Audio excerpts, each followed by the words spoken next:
को अंजाम। जबलपुर शहर में एक बाजार है जिसका नाम है गुरंदी बाजार। इसका भी एक जबरदस्त इतिहास है।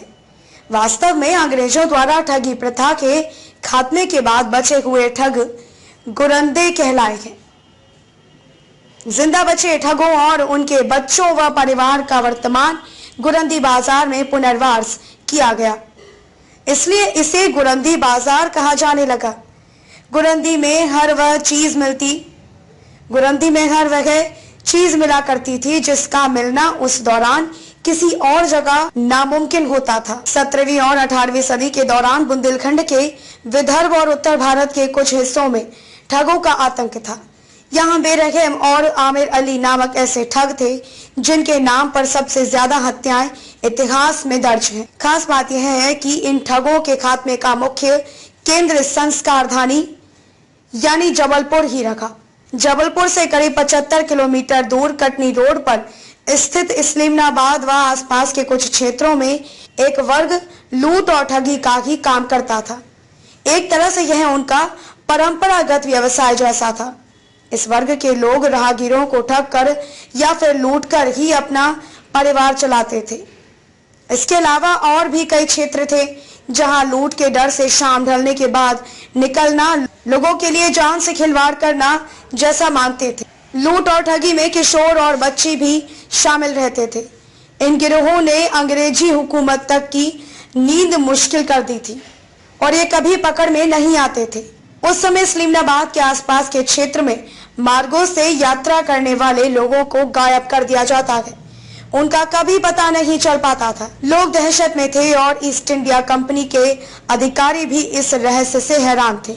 बाद में कंपनी ने कर्नल विलियम स्लीमैन को गायब हो रहे लोगों के रहस्य का पता लगाने की जिम्मेदारी सौंपी गई। बताया गया है कि इंग्लैंड से आए कर्नल स्लीमैन ने भारत में 1806 में बंगाल आर्मी ज्वाइन की थी।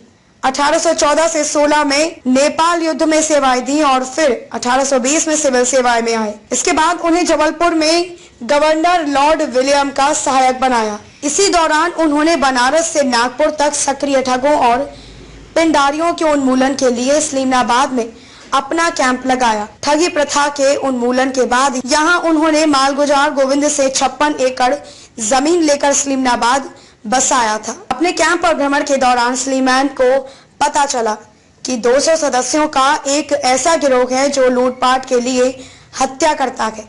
इसी वजह से लोग घर नहीं लौट पाते और उनके गायब होने की चर्चा फैल जाती है। लूट और हत्या की वारदातों को अंजाम देने वालों का मुखिया वास्तव में बेरहम ठग है। बेरहम मुख्य मार्गों और जंगलों पर अपने साथियों के साथ घोड़े पर घूमता था। इस पतासाजी के बाद कंपनी ने ठगों के खात्मे के लिए विलियम स्लीमैन को इंचार्ज